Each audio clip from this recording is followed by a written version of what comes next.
Hello, viewers and podcast listeners, whether you're tuning in while on the road, your coffee break, or deep in the trenches of building your empire, welcome back to another powerful episode of Xraised, where knowledge meets inspiration in the intricate dance of industry evolution. I'm your host, Miles, and I'll be with a returning guest today who's been nothing short of a masterclass in every episode he's graced. If you've ever questioned what it means to live and lead with purpose, chances are he's already written a playbook for it. He's a career transformation coach, a C suite whisperer, a global investor, and an author whose personal story reads like the plot of a movie you didn't know you needed. He's built success on four continents, survived personal adversity, and still finds time to guide professionals toward careers they don't just tolerate but love. He's a board director, an entrepreneur twice over, and founded the Institute for Greatness, a firm dedicated to helping leaders at every stage level up without burning out. Please welcome back to X-Rays, the founder and coach of the Institute for Greatness, the one and only Anthony Te. Hey, Anthony. Hey, Miles. I'm glad to see you again. It's a pleasure to have you back. Pleasure is always mine. Thank you. Thank you for being here. Your previous episodes gave us a whole new lens on leadership, fulfillment, and how to own a business, literally and figuratively. So today we're continuing with that topic. That's it's very timely. What happens when you buy a business instead of building one, and how do you lead it like you own the blueprint? So we better get deeper into this. So last time you gave us an incredible pattern on how anyone can own a business, but once the paper is signed and reality sets in, what should a buyer really be mentally prepared for on day one? Yes. Okay. Yeah. Once you sign the dotted line, and technically you should be prepared for this before you even sign the dotted line, is that you're going to own this forever. Assume that you will never be able to sell. So I think it's important going into a business because it's actually very, very difficult to exit a business. Not like a stock; you can just press a button. Yeah. So kind of with that frames mindset, I think it's also important then to prepare yourself for the fact that when you go into the business, you need to expect some skeletons because you can perform as much due diligence as possible. You could have hired the best lawyers to structure everything and best advisors, which honestly I do advise you to spend money on.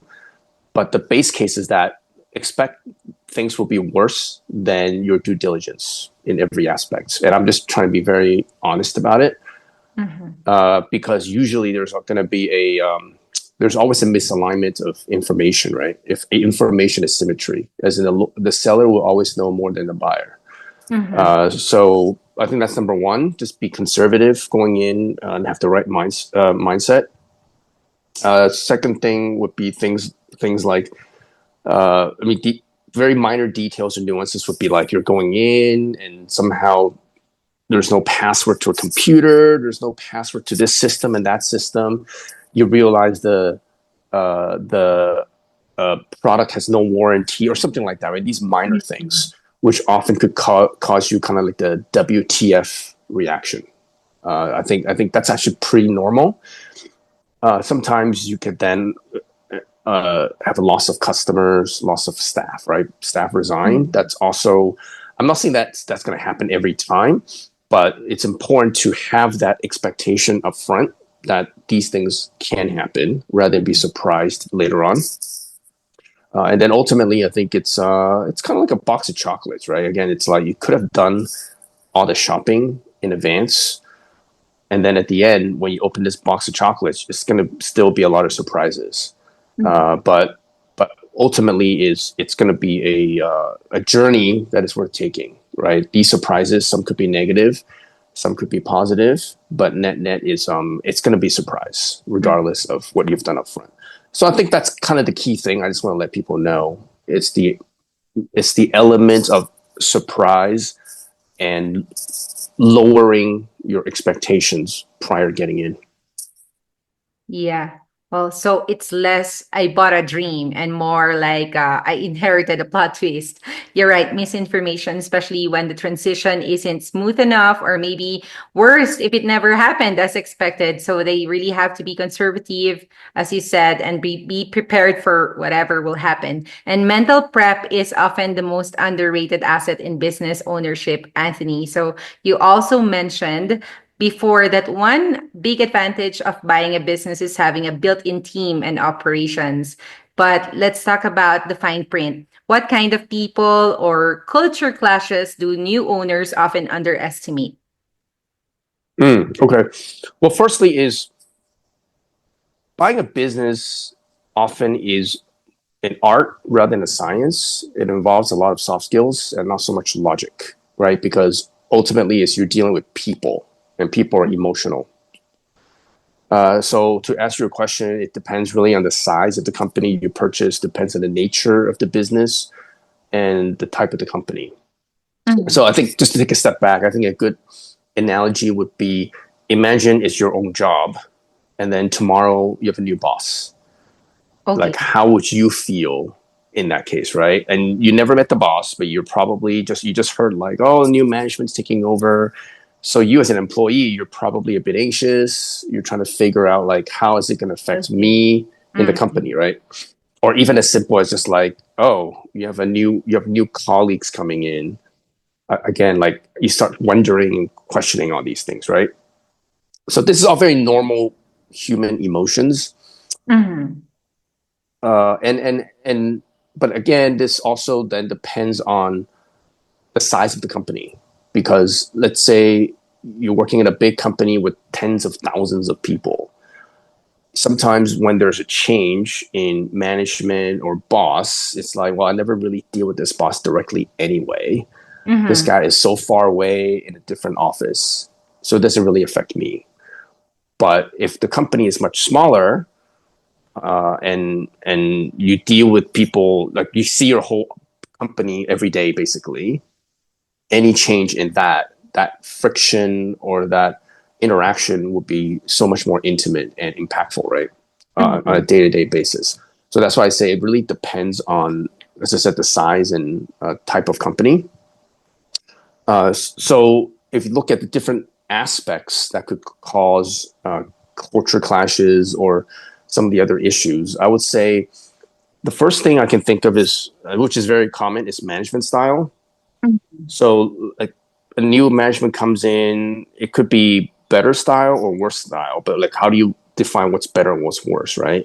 So Mhm. often, what I see could be, uh, let's say, before it was more micromanaging, and now it's more empowerment, or before it's more empowerment, and now the new company comes in, it's more micromanaging, right? So Mhm. that could be kind of one big change. It could be friendly versus hostile. That's often you hear the word like hostile takeover, Yes. right? Mhm. So the management style is a very broad term, but it's one where then it affects the communication style, the mode of communication. So it could be things like, oh, before I get to have direct access to my boss, I can talk to my boss in person. And Mhm. then it could be now like, oh, why don't you send me an email? It's a Or different system. yeah, it's just different. So like these two things go hand in hand. Management style and communication style is a subset of management style, Mhm. um, and these things often do have a direct impact on people. Uh, So like for me was some of the businesses I've taken over. There are times where like before the owner was rarely there, and mhm. so it was always like calling this boss, or it was you have to wait like to talk to the boss maybe every 1 to 2 weeks when the boss is Mhm. on site, right? Whereas for me, when I started, when I take over, I'm very hands on. I'm there all the time. But Mhm. for some people, it's bad. Some people feel like, oh, that's micromanaging. Like I don't like this style. But some feel like, oh, it's great. It's communication. Like, oh, I can see and talk to this boss every day, right? Mhm. So even for me, of course, I need to, as the owner, really to understand what suits the company most, right? So sometimes you feel it's a good thing, but sometimes it could be bad for the staff. Yeah. Um, Yeah, and one thing could also be like a lifestyle clash. So lifestyle in terms of things like perks, in terms of Mhm, work hours, and this is mhm, actually also a very uh, important aspect to often say integrate post merger or post acquisition. So like work hours could be the new management could either be less like FaceTime or more FaceTime, right? mhm. It could be like perks is one thing. Perks could be uh, let's say if I already own a business, I own business A and buy business B, most of the time their perks will be different, like number of holidays, insurance, coverage, all these little minor details. They will likely be different because they're different companies, but Mhm. eventually those will be integrated, right? Because if I was originally company A and now I bought company B, it's very difficult to have staff in two different branches or two locations have different perks. Number one, from a management perspective, is very difficult, and eventually the staff are going to talk, right? They'll be like, "Hey, how come you get more than me? Like that's unfair." Mhm. So eventually, these things will be integrated and synchronized, and that actually is also very very sensitive, which Mhm. often causes a lot of clashes. So I call this more of a lifestyle type of clash. I see. And then another one that is also common is also what I call it's like internal friction caused by the shift in power. So it's it's like a new boss comes and suddenly the staff at the target company, they're like, oh, there's a new boss, we better like kiss up to him or kiss up to her. And then Mhm. internally people are fighting to get the boss's attention. So Yeah. before was, well, they were all getting along fine with the previous management, and now the new management, they're all kind of just like kind of protecting themselves for their own interest. Mhm. So it rocks the boat, it shifts the balance, right, and Mhm. harmony. So I call this more like this is more internal friction. Yes. So yeah, all these aspects again that I talked about is all related to people. This is a lot more of an art than a science. Mhm. And ideally, what we can do when we take over companies is that everything can be incrementally additive. Incrementally additive in the sense that if A is taking over B, then everything that B had previously can be improved. Better perks, better improvement in management style, communication style, etc. But that is very ideal. It's very not often able to do that unless the company that was being taken over was so poorly run that everything was just bad, and then somehow like everything can be improved. So net, it's kind of you gain some and you lose some, but hopefully overall it's still a net gain for everybody. So that in terms of the clashes, that can be mitigated, because then overall the staff will still feel like, okay, I'm happy with this new management because overall things are better. Yeah. So culture, lifestyle clash, and internal friction, Anthony, those are like sequels to everything look good or great on paper. It really depends on how similar or different the previous and present organization's leadership styles. It could possibly be an emotional ride, as you said, even if someone approaches it logically, depending on the scale and the type of business. So culture dynamics, bottom line, shouldn't be really overlooked or underestimated. Oh, I mean, culture is the most important thing. There are a lot of failed acquisitions or failed mergers, and often it's because of culture and just Mhm. people, right? Like, what are you buying at the end of the day? Yes, you're buying assets, you're probably buying IP, but you're also buying people. And Mm. if most of the people end up leaving, then what are you really buying? Yeah. And Right. people leave because of culture clashes.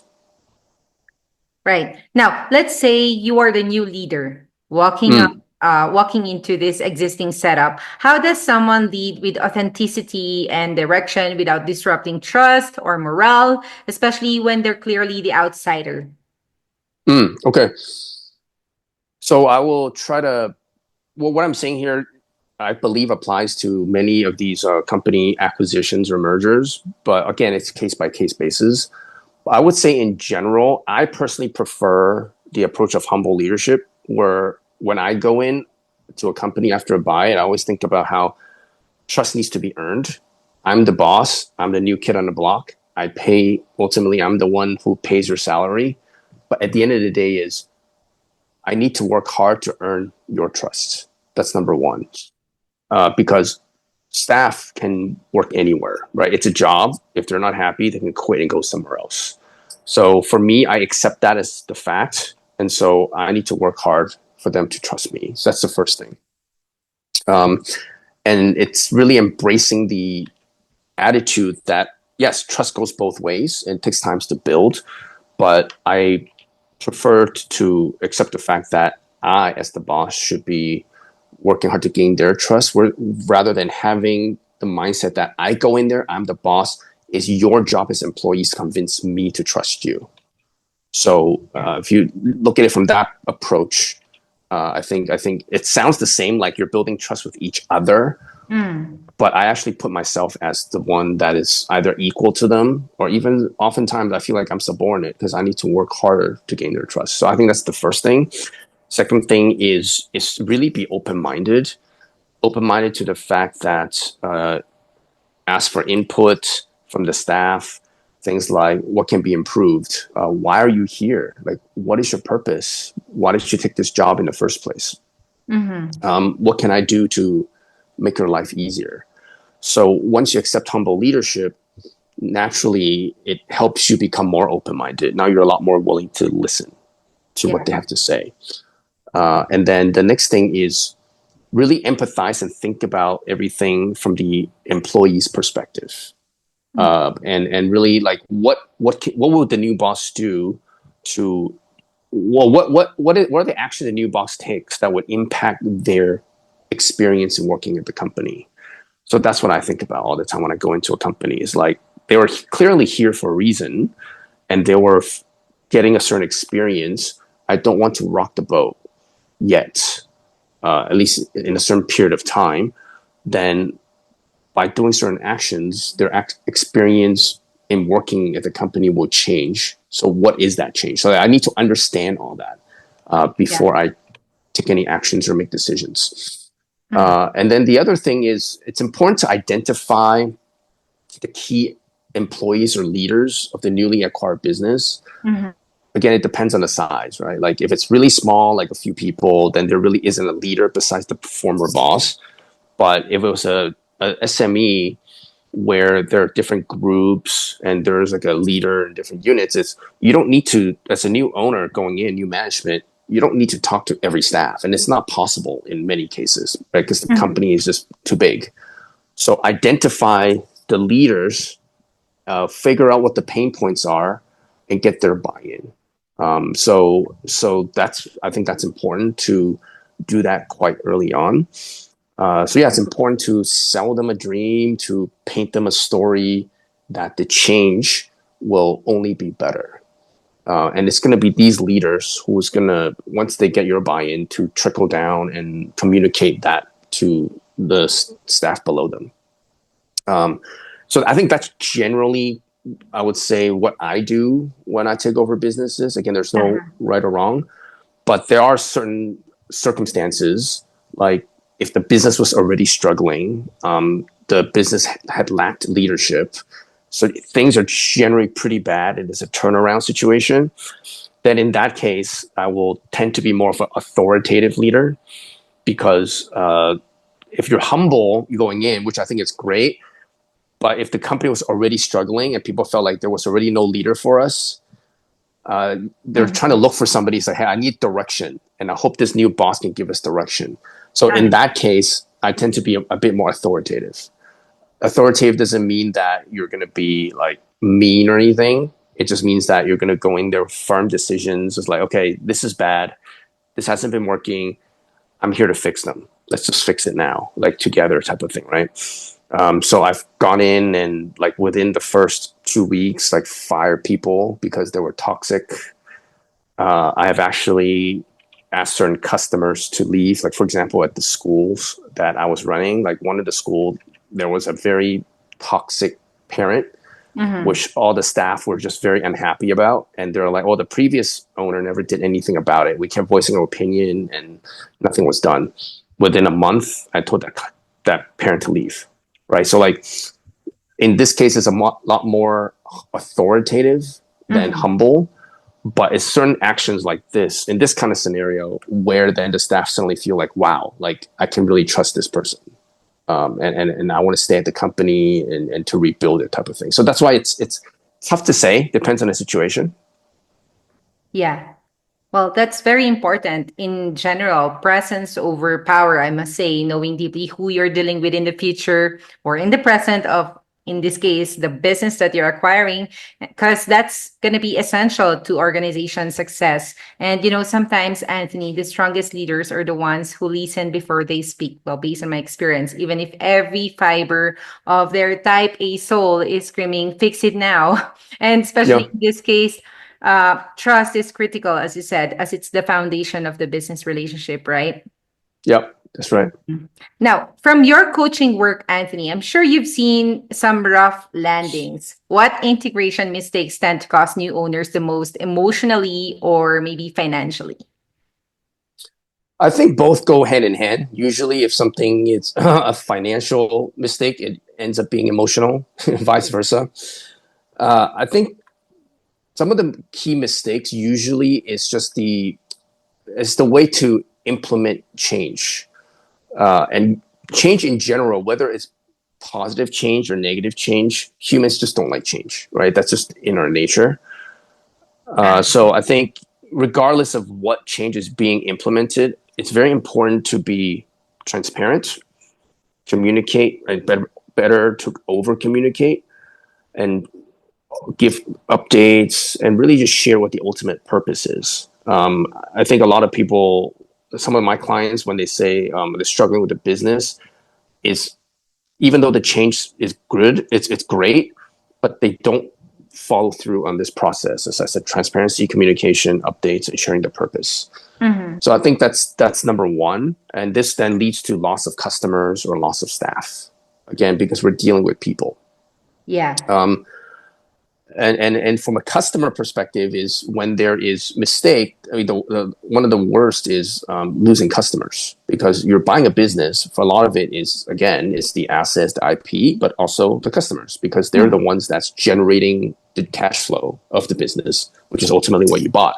Mhm. And it's the change in customer experience that causes customers to leave, right? Mhm. So what are some of these things, right? So one could just be, if you break it down between kind of internal and external mistakes, and I'll go a little bit more into detail. What I mean by that would be things like, let's say you're implementing a financial or IT system, right? So it's called the IT bucket and the financial bucket. If internally you try to put in place a software to do better bookkeeping and it's wrong or just not going smoothly, this is more internal, because this is only the things that will impact your staff. Yes, they might have some kind of bitterness because it's making their job more difficult, but people outside won't know about it. But if you're issuing customer invoices using this system and somehow the invoices are issued incorrectly, that impacts the client's experience. That's external, right? And so these are things that now make the customer think like, okay, well, there's a new management. Things are not going smoothly now because I'm getting invoices late, getting the wrong invoice, etc. So that's what I mean by kind of like internal, external, right? So sometimes customers leave and start to question like, how can I trust this new management? Things like HR, people. So Mhm. it's you can work with certain staff, and if a staff leaves, but if a staff is leaving at headquarters level, that's not client facing, then again it's more internal, right? Like Mhm. customers won't really see or feel that directly. But if it is that staff that deals with customers and that staff leaves or is unhappy, that again will impact the customer experience, which could then cause a loss of customers, which Mhm. ultimately would affect the brand of the company. Right. So that's kind of how these are the key kind of mistakes that I mean I personally have dealt with, and ones that my clients have asked me about. So it's very important to really, before implementing changes again, is to lay out everything yourself, kind of like, what are you trying to do? What is the plan? Communicate that as much as possible to the clients and the staff. And if you're wrong, you made a mistake, just own it and just accept it. And actually just tell your customers, oh, sorry. And this has happened to me. Like, we implemented a new IT system Mm-hmm. as a new owner, and it wasn't working. It wasn't working smoothly. Mm-hmm. And we just actually announced it to the clients that, yeah, unfortunately, like, there's been a glitch. We're in the process of fixing it. Yeah, Right? That's much better than just not owning it, and that just causes a lot more skepticism of course. with the customers. So yeah, these are some of the things that are pretty common, I think. Mhm. Well, Anthony, this could be expensive lessons, which is a genre all its own. What stuck with me about this topic is actually assumed alignment. Just because you're the new captain doesn't mean the crew is ready to change course. And that's a reminder many new owners wish came with a refund policy. And here's one I know a lot of folks wrestle with: the dream of building something from scratch versus the speed and scale of buying something that's already running. So, what would you say to someone caught in that internal tug of war? I think that's normal. That's the first thing I let them know. It's like they're always thinking about, like, oh, this is the dream of building a business, etc. So I would let them know there's no one better than the other. It really depends on the person's objective and their values. So what I do is I actually recommend my client to write down, clearly define, like, what is your dream and your purpose of building a business or owning a business. For example, like, if the dream was always to have a house by the ocean, and whether you buy or you build a house, you're not going to have the house by the ocean. So the decision is not about buying versus building, right? It's just you're not going to fulfill your dream. So the other thing I asked them to write down is, well, what can be done to turn either your some building or buying something, turn it into a dream in the future, if it is not your dream today. Is that feasible? So I also have them go through the exercise of doing like a cost benefit analysis to remove the emotions. So how much time and money is it going to cost you to do this, to turn something you buy into a Mhm. dream, if it's not your dream today? Or if you're building something, same thing. How much time is it going to cost you and money to build that into a dream? So once you do that, I think people become a lot more practical and realistic. So I think that's the first thing. Like, for me, when I built my education business, I wrote down my dream. I said my dream was to really just scale the business to a certain size, so as to fulfill my mission of giving back and really having impact on children and make money in the process. Like, that's my dream. My dream wasn't as detailed as, like, oh, it must have a certain fit out. It must look like this. It must have this pillar with this window. So like, all these details were just icing on the cake for me. And then the last thing I also just remind my coachees is that to really understand the difference between, like, a dream spouse versus a Yeah. spouse that's going to build your dream. Like, these are Mhm. two different things. And also, like, this, so related to that is distinguish between buying this business to build your dream or building this business that will lead to a dream, right? Ah, So, like, day one, it's not easy. It's very uncommon, actually, for people to say, day one, I'm just going to build my dream, or day one, I'm just going to buy into my dream, right? That business you're buying in day one requires a lot of work that ah, will become your dream one day. So dream is actually a process that takes time. And I think a lot of people, when, especially first timers, when they're owning a business, they're extremely emotional, and they should be, because it's very exciting. Never done it before. But then ah. they need to then really take a step back and be like, yeah, it takes a process. I need to mold this into my dream, and there are different ways to mold it. So yeah, once you kind of put that into perspective, then it becomes much easier for them to overcome the struggle of building versus buying. Basically, it depends on the person's objectives and values. I mean, why not adjust your dream to make your business, I guess, more successful?